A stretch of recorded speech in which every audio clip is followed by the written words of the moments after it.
Hey everyone, welcome to another exciting episode of the Scratch Track podcast presented by the Dude and Grim Show. I'm the Dude. And I am Grim, and today we are going to talk about the album Hunky Dory by David Bowie. I don't have the vinyl, unfortunately, to hold up for this. It's one that I intend to have, but I don't right now. Yeah. Well, when the Dude and Grim Show starts monetizing, we're able to bring in. Yeah, sure. You know, we'll be able to write that stuff off. We're not quite there yet. We're only about 619 subscribers away and a few thousand hours. So to help get us there, it'd be great if everyone went ahead and like, subscribe, and comment below. We like it. But yeah, dude, Hunky Dory, man. This is his fourth studio album. Now his first two, as we talked about, were actually self-titled, which is both of them, which is fucking awesome, because I think his first one is more like indicative of the times, but like the second self-titled David Bowie album is pretty trippy. I mean, that's where you get Space Oddity. And dude, that's honestly not even like my favorite song off there. I really like Unwashed and Somewhat Slightly Dazed. And that's a fucking good song. Dude, Signet Committee. That's a good one. Yeah. There's some trippy stuff on there. Really good album. So now this is the album that he had this two self-titles. Then he did The Man Who Sold the World.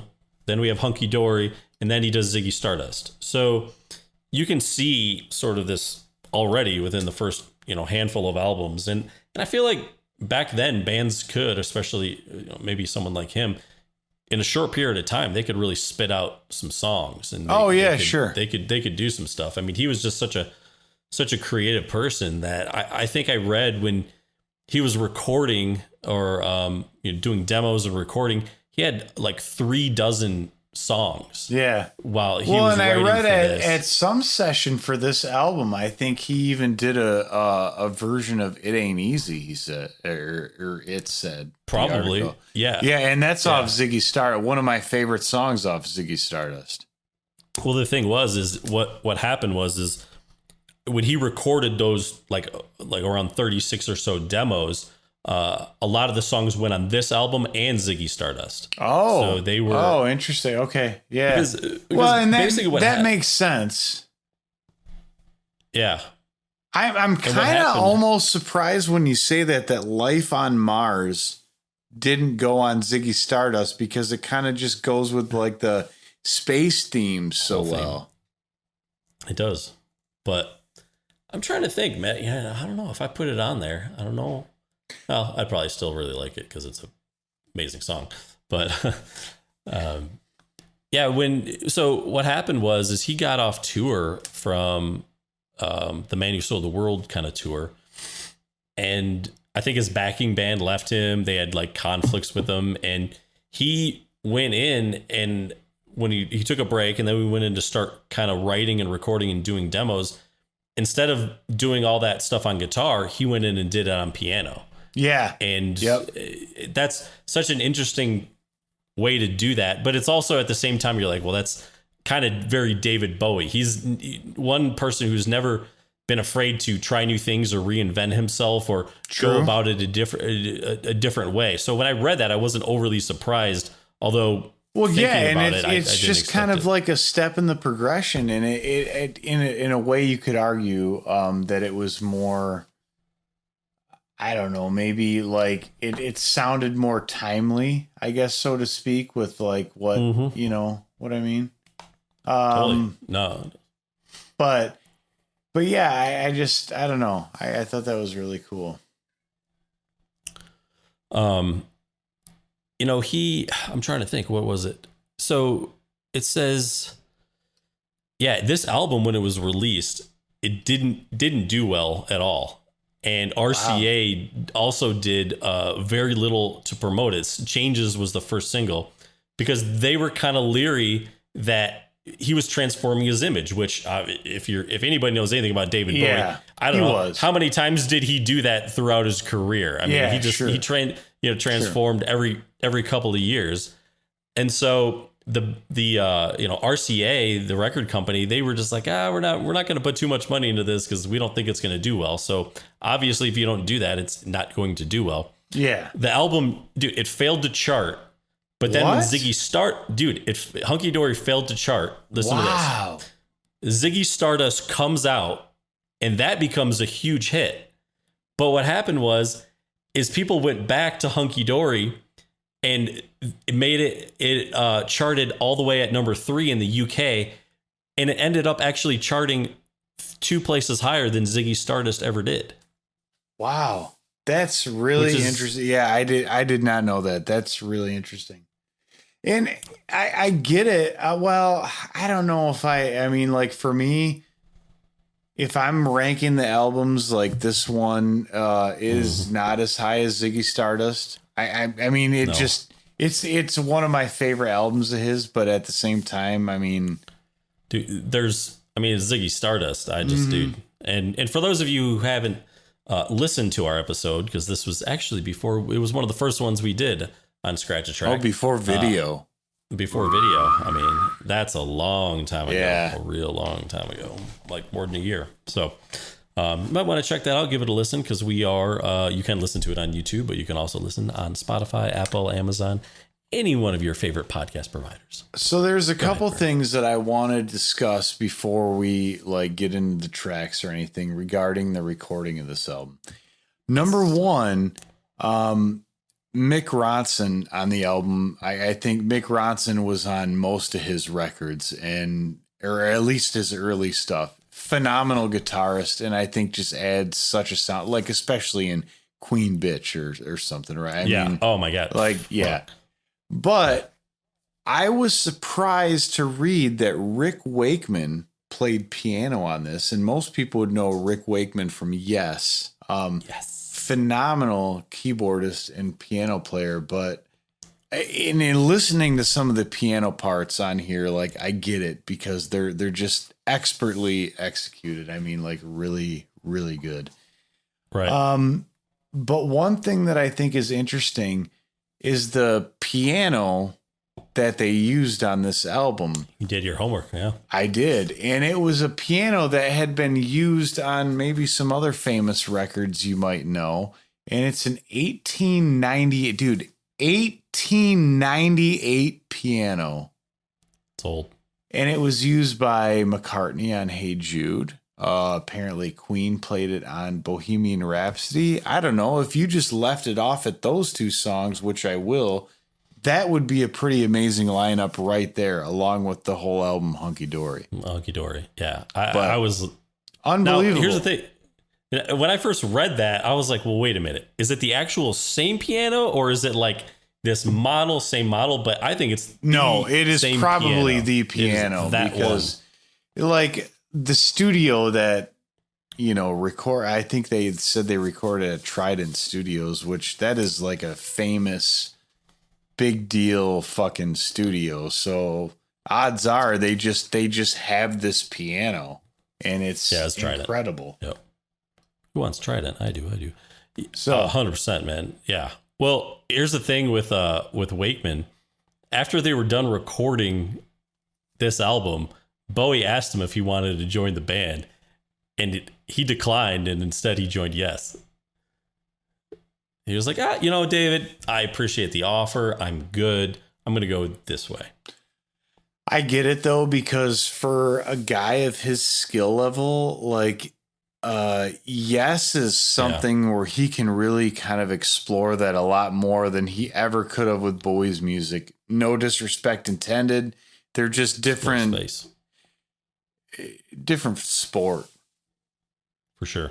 Yeah. Well, also, when they went in to record this, apparently now these stories have been kind of contradicted, but they went in initially to come to record, and the recording sessions did not go well in the beginning, because I guess the musicians hadn't really learned the song. So Bowie said, get the bleep out of here. Yeah. Which and then they came back a week later, and everybody knew the songs, and they crushed it. And but now Trevor Bolder, who also played bass on the album, he kind of contradicted that story and was like, no, that didn't happen or whatever. So who knows? I don't know. Who knows?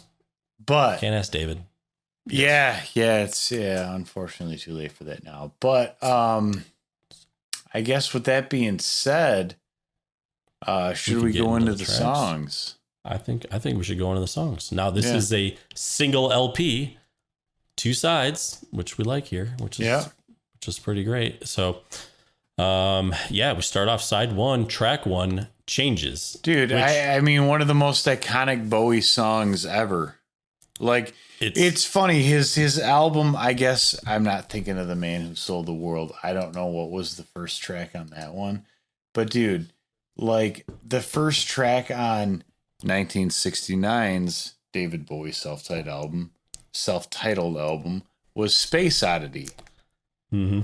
One of his biggest hits. And then the first one on here is Changes. Like, that's solid. What do you say? Well, yeah, I mean, the cool thing about it is, and part of the reason is, I think they said he did that song sort of, one, he wanted to contrast it, right? But also it's just great because it's it's Changes. And in so many ways it fits because he's kind of saying, hey, this is not, this is going to be different than what you've heard before, what I've put out before. Yeah. And even, just the name of the song, but the lyrics as well, just going to have to be a different man. Time may change me, but I can't trace time. I thought it was just really cool how that kind of fit into it. And to start off the album like that is pretty great. Oh yeah. Yeah. Agreed.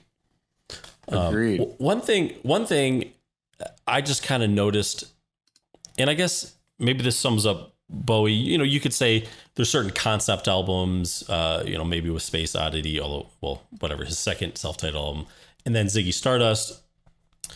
I wouldn't necessarily say that for this album, but listening to it and really listening to it again, I found it has a very sort of theatrical feel to it. When I'm listening to him sing, it almost feels sometimes like when he's singing and performing, it almost feels like it could be like a musical or something. Yeah, I could see that. And there's certain songs that kind of stick out in that light. And as we get to them, I'll kind of point out little things where I'm just like, man, I could just see him on a stage because he's also an actor. Yeah. I mean, dude, he played Pontius Pilate in Last Temptation of Christ, and he was in he played Tesla in The Prestige, and he's in Labyrinth, and I mean he's pretty awesome dude. I could in my head I can picture the songs you're gonna say this about, so I'm interested when we get to it. Yeah, sweet. And even before we go on to the next one, which is one of my favorites, "Oh You Pretty Things." One thing I noticed about this album was when you listen to it in headphones, the way it's panned, the drums are all in the right side. Interesting, because the Beatles kind of used to do that too. I know, and it really struck me.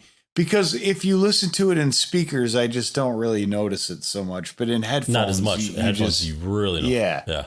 And it was just interesting. And most of the songs kind of follow this same production technique where pattern. The drums have this very specific sound. They're in this side of your head. Huh. The piano sounds the same, but well, it would be interesting because I don't know if I've ever listened to his his previous albums in headphones, because the producer is what is his name? Ken Scott. Is it Ken Scott?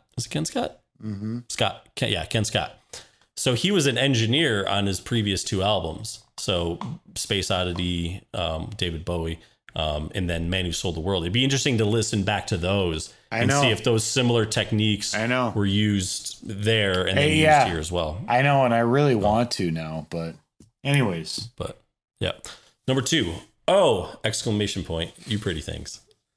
Wow, maybe my favorite song on the album. I just love, and I can see how this kind of has maybe almost an intro that feels theatrical, and then it kind of gets into a rock song. Well, when I was reading about it, they actually, and I think it's probably the piano and the sound of the piano, they kind of compared it to Martha My Dear by the Beatles. Yeah. And I was like, wow, I could. I don't think that's a crazy comparison by any means. Mm-hmm. And it is so he really kind of wanted to, well, and there's songs that do have guitar. There is acoustic on this album, and it's used very well. But this is a more piano-driven album. Yeah. And these first couple of songs really emphasize that, I think. Yeah. And Oh You Pretty Things is, no different. But I love the, kind of when the song, it starts a little slower, but then the song really picks up. It. And dude, all those background, the background vocals and harmonies are phenomenal, dude. One thing I wanted to talk about in this song that I never heard before until I was listening to it while I was running in headphones is the claps. Do you know the claps in Oh You Pretty Things? Oh, no. Yeah. Pretty Things. Now, when you listen to those claps, they are done, and it's probably in an artificial space, but it makes it like creates a delay, and it goes when they do the claps, and it times out with the music. Just it's so well done. It was the littlest thing, but man, it really it struck me enough to write it down about the song. The littlest pretty thing. Yeah. Well, I'll have to listen to that next time. Yeah. Well, then it transitions, and it is sort of a seamless transition right into the song, eight-line poem, which is, there's like 8 lines in the song. So it's an 8-line poem, which makes sense. Most of it's instrumental. Yeah, and it was weird because I never really thought about sort of what the song was about or anything like that. But upon reading a little bit, like, it's basically, it says like the words describe a room where a cat knocked over like a spinning mobile, and there's a cat, and a cactus is like sitting in the window, and it just sounds kind of weird and interesting. I'm like, all right, that okay. Well, I wonder if that had anything to do in writing with where he was in his life, because I know that one of the songs on this album, Kooks, was like written to his son. His son, right. And so that, I mean, if you think about the scene you just described, that could be like the cat just getting into the baby's room and like messing around with shit. Honestly. Totally. Yeah. No, absolutely. So. But I feel like that song a little bit has, there's other ones that have more of the theatrical feel, but I thought this one kind of has it a little bit too. Kind of like I don't know, with the instrumentation and everything. Yeah, sure. The way the album just moves, I think, kind of lends itself to that a lot. Yeah. But. Now, Life on Mars, one of my favorite songs on the album. It's, dude. Yeah, and I've noticed, man, like, if you get like his like best ofs or whatever throughout the years, like this is the one song off this album that'll be on there. Maybe Queen Bitch, but what about Change It? Changes too? Oh, no? Sorry. Yeah. I would say Changes is it should be obvious, and stupid of me to not say that. My fault. Right. But yeah. But other than Changes, which is obvious, I think you get Life on Mars and maybe Queen Bitch if you're doing a great collection, because that's an awesome song. Anyway, dude, I can't wait to talk about that. Yeah. Well, dude, my first kind of introduction to Life on Mars, and we'll get to Queen Bitch, but was from the movie Life Aquatic. Because okay. What's his name? Sue George. I don't know how you exactly say his name. Yeah. Acoustic covers of Bowie, but there's a couple of songs in the movie that are just the straight Bowie ones, and this is one of them. And I believe it's the scene where Bill Murray finds out, Steve Zissou finds out that Ned, played by Owen Wilson, is maybe his son. We weren't sure. Yeah, and he goes up on like the top deck or something, and he like smokes a joint, and it just shows him, and he like takes a rip, and then his hand gets kind of like slow-mo tracers or whatever, and I think this is the song that's playing behind it. Interesting. And so I think that was sort of my intro to this song when I saw that scene in the movie, and I was like, oh, that's David Bowie. Like, oh, I got to see what album that's on, and well, it's this one. But that's cool. Yeah, so I'm a big fan of it. But I guess what it's sort of, I don't know if it's sort of about, but the title itself is referenced sort of the U.S. and Soviet Union racing, do the space race or whatever, and wanting to go to the red planet, I guess. But that's interesting. And now the rovers are there, and I got sucked down that fucking YouTube rabbit hole for a long time and watched a lot of shit about the Mars rovers. It is really interesting. I bet. Well, dude, there's a line there that says, "'Cause Lennon's on sale again." And this is the one I wanted to talk about. Oh my gosh, I almost skipped over my notes. Dude. No, it's my note. The Bush, Bush, right? The band Bush. The beer. Oh, yeah, Bush. Yeah, okay. yeah. I was like, the president, the beer, okay, the band. I got you. Dude, yeah. So the band Bush. Third time's a charm. They had this song that was a hit off of their main hit album called 16 Stone.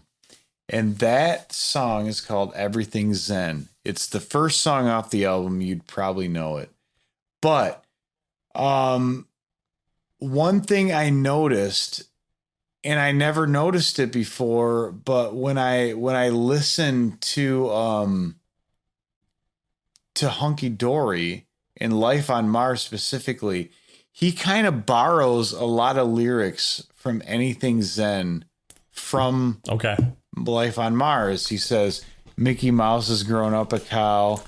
But apparently he says Dave's on sale again instead of Lennon's on sale again. But just for some reason, as soon as I heard Life on Mars and listened to it, I guess the first time I ever heard it, those lyrics jumped out to me because I knew that from that Bush song. And like the way that he like borrowed them and that distinctly, because I mean the whole Mickey Mouse has grown up a cow, like that's not like you coincidentally landed on that. Those are not words that just kind of happen in a song. Now here's my question: do you think Lennon is V.I. Lenin, Vladimir Ilyich Ulyanov? Yes, probably. So V.I. Okay. Walter Sobchak would be proud. Yeah. So anyways, then you go to Kooks. And I thought this was kind of cute when it was like about his son, because he's talking about, do you want to take a chance with a couple of kooks hung up on romance? Yeah. So that's like them as his parents right? Yeah. I thought that was a nice song. Yeah. I thought it was too. It's kind of theatrical, It is theatrical and perfect timing. Like, I guess the song was finished recording. I think it was finished recording a few days after his son was born. Oh yeah. And dude, the song itself has this real sort of poppy, kind of happy, upbeat feel, and that's pretty cool. I mean, David Bowie's your dad. I mean, that's kind of neat. But to have a song like that and have it be like really upbeat and positive, and it sounds like Bowie was like, hey, I'm pretty cool with being a father. Yeah. In the capacity that means for a rock star. Yeah, exactly. Well, then finish side one, Quicksand. Now, I thought I read somewhere that lyrically speaking, Quicksand was kind of like about like the occult. I could be wrong on that, but. Yeah, I mean, here's the thing. Oh, You Pretty Things makes references to it as well, with Aleister Crowley and then some shit by Nietzsche. And this song does as well, which I find interesting that he kind of pulled those kind of words and themes and stuff from two songs. He must have just like really been into researching and studying and reading about that kind of shit at this time. Dude, just worked his way in. I will tell you, and I've mentioned this podcast before, but dude, the podcast called Disgraceland, dude, they do an album about Jimmy Page and his kind of affiliation with the occult. And dude, in this episode, he talks about like a meeting like he had with David Bowie, and like it got fucking weird. So David Bowie also had a thing with the occult. Like, dude, listen to the pod. You'll want to listen to every episode if you start listening to the podcast. It's really good. But that's how people feel when they hear our stuff. I know. I do too. I mean, like I say it and I still want to hear it. But anyways, I would really recommend listening to that because it talks about like, dude, there was like some kind of dark underbelly of David Bowie in terms of that shit too. Well, he had many sides. Like keeping a vermin in the city, that ain't legal either. Yeah. Well, here's the thing with, maybe Page and Bowie kind of like, dabbling and stuff. I feel like with rock stars like that, when they get into something, like they get into it for like 10 minutes and then I'm out. Yeah, for sure. It's like, this is like the thing. I should totally get into it and check it out. And then it's like, yeah, you do. And then you I'm just going to keep playing guitar. Yeah, I'm going to do that. And I got to, I would, go to church or I would do this, but I'm kind of on tour right now. Sorry. Yeah. Yeah. I mean, so flip the record, dude, and fill your heart with gladness, as the song says. Well, I thought this was interesting that this is a cover. Yeah. Which I think they said he hadn't done one for a bit, but then there is on, and I forget, on Ziggy Stardust, there is a cover on Ziggy Stardust, and the track escapes me at the moment. Oh, dude, don't say it ain't easy. No, I don't think it is. That will really make me sad. It's Moon Age. No, I'm just kidding. No. I was about to say, what the fuck is that? There's one on there, and I forget what it is. We'll figure it out.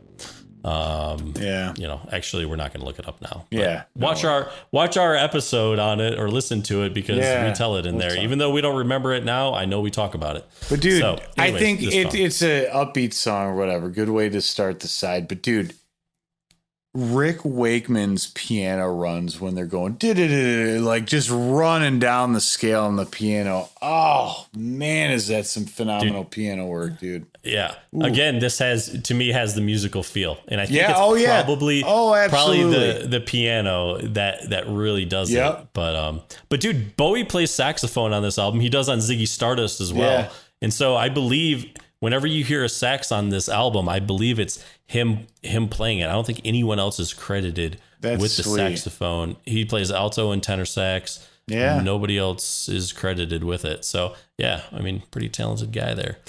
Now moving on to track 2, dude, Andy Warhol. Now the transition into it is great. Oh, it is. But I know what you're going to say, but I want you to say it. Say it. Sega. My initial impression of this,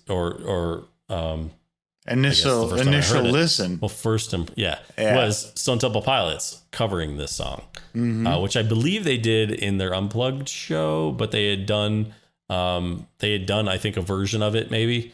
And that's how I heard it. And I always knew, I was like, oh, it's a David Bowie cover. It's a David Bowie cover. Dude, that was the first way I heard The Man Who Sold the World. Oh, it was Nirvana, right? Yeah. Yeah, for sure. Yeah. Anyways, go on.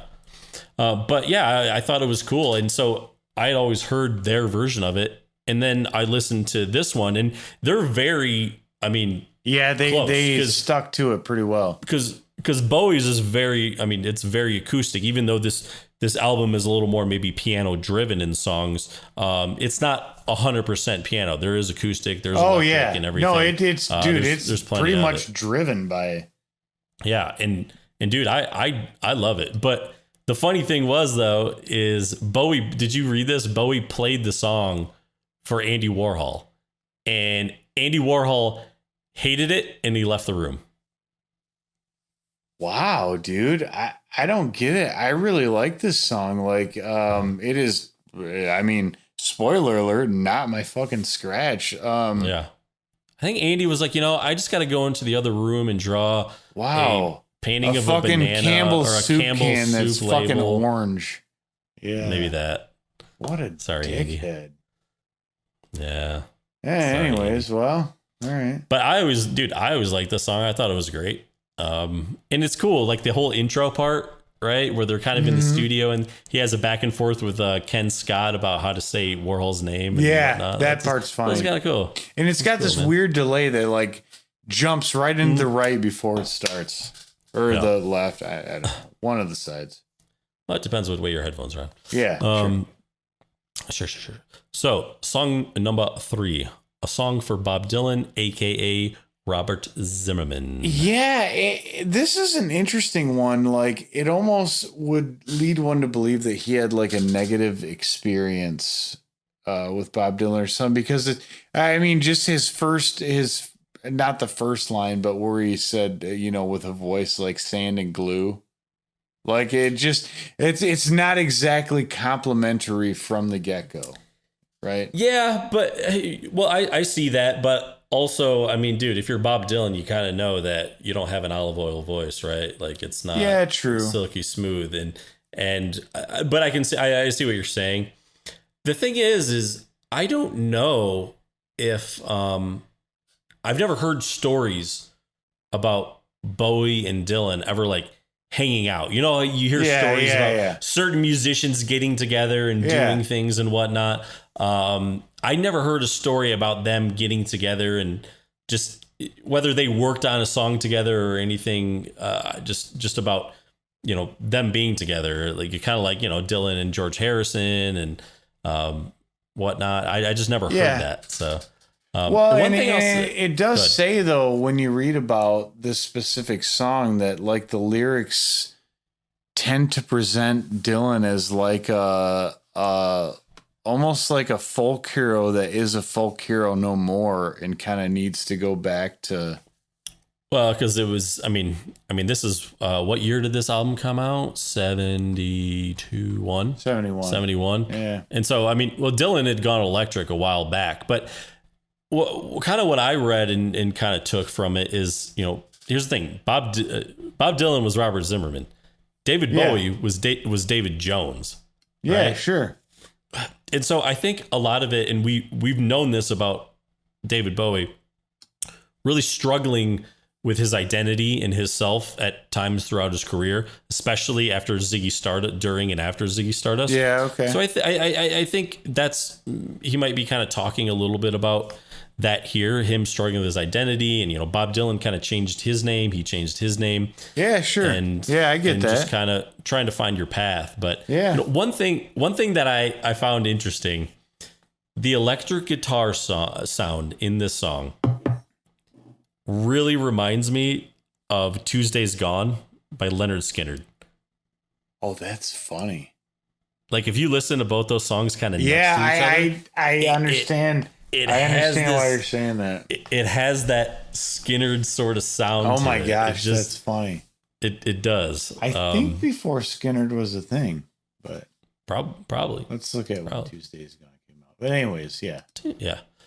Well, then we move on to probably, if not my favorite, it might be my favorite song on the album, Queen Bitch.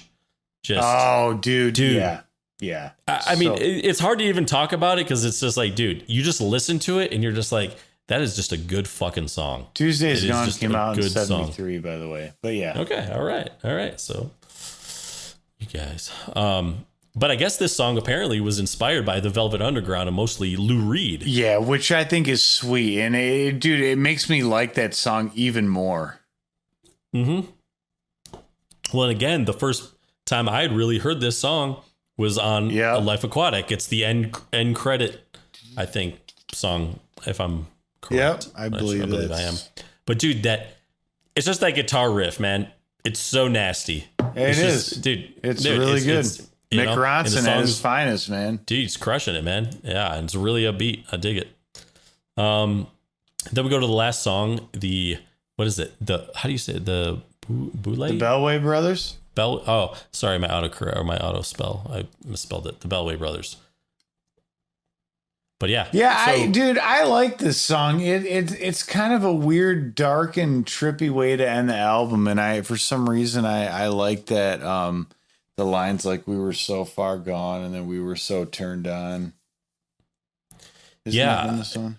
Yeah. I think so. Yeah. No, I definitely dig this one, and I guess Bowie's also known for doing his vocal tracks in one take. Yeah. And before he sang this song, he said to Ken Scott. He's like, don't listen to the words; they don't mean anything. Because over the years, people have really tried to, of course, as they do, they really try to take a deep dive into what every word means. And it's like sometimes it's just words, and that's okay. Like you don't have to understand everything. I've heard the same thing said about "In the Air Tonight" by Phil Collins. I could see that. That makes sense. That makes sense. It does. But yeah, it starts off and it's very kind of chill and melancholy, and it has that acoustic feel, but then it picks up and there's some really kind of strange and interesting sounds going on in the background. But I love the way he sings it. There's sort of a lot of layers with the acoustic, which they do a few times on the album. They do it really nicely. It's very different, but in some ways appropriate to end the album as Changes started it. I don't know why, but it just makes sense to me. Like that as an ending song works. No question. You don't absolutely. You don't listen to it and you're like, all right, that was weird. It's the right place for the song too. I definitely think it's the right place for the song. So, all right, Grim, I think we're about ready to get into our scratches here. What did you say? First, favorites. First favorite. Queen Bitch and Life on Mars, easy. Okay. I would do Queen Bitch and Oh You Pretty Things. But yeah, I dig. Yeah, okay. Yeah, I like it. For some reason, I feel like I was on the tee for the scratch last time, so I think I kind of gotta get you up there. Just put the ball down and just line it up. Yeah, tee it up. Yeah. Hey, by the way, dude, my dad says hi. Just letting you know. Oh, sweet. Podcasting. Thanks, Dad. Dude. Rich. Yeah. Hi, Rich. It's been a while. Yeah. Hope you enjoyed this episode, Dad. I love you, Dad. Oh yeah, I love you, Dad. So yeah, I would.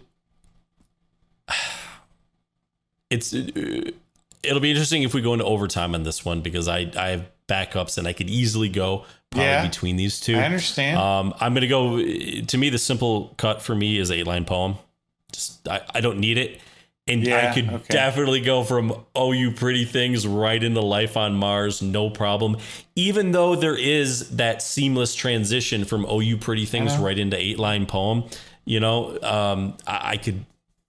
I'm good. Okay. So what do you got? You do the same. Oh. Yeah, we're going into overtime. 8-line poem was also the easiest for me because I just. Like it's really nice and all, but it just doesn't do a whole lot. And so I really share your sentiment there. So yeah, going into double overtime. Just overtime, not double overtime.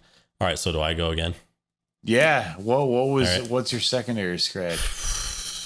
Track 1, side 2, Fill Your Heart. Mainly because it's a cut. Mainly because it's a cover, and I'm like, it's a fine song. Yeah, okay. But dude, I'm not gonna scratch anything. I mean, Andy Warhol, no. Song for Bob Dylan, it's good enough. Queen Bitch, I like Queen Bitch the last is just song. A gem. I mean, just Quicksand, a gem. It's not gonna be Changes or Oh You Pretty Things. Sorry for me. Anyways, what about you? Fair. I'd do Kooks, but yeah, I could see that. But they're. And the only reason that I would do Kooks over Fill Your Heart is because I love the way that ending, that piano run in Fill Your Heart is just so nice. And the way it just goes right into that for Andy Warhol is kind of weird. I like it.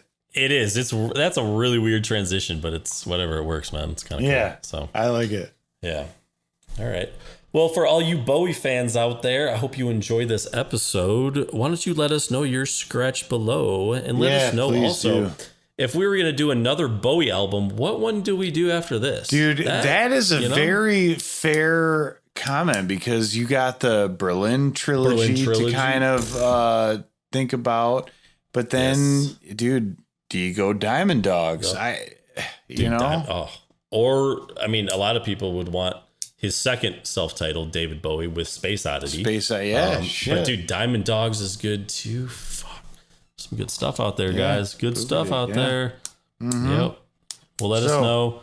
You've already liked and subscribed below. It's time to go on the Dude and Group Show. Scratch a Track is produced by the Dude and Grim. Additional music provided by Moore and the Tims. Copyright 2021, The Dude and Grim Show.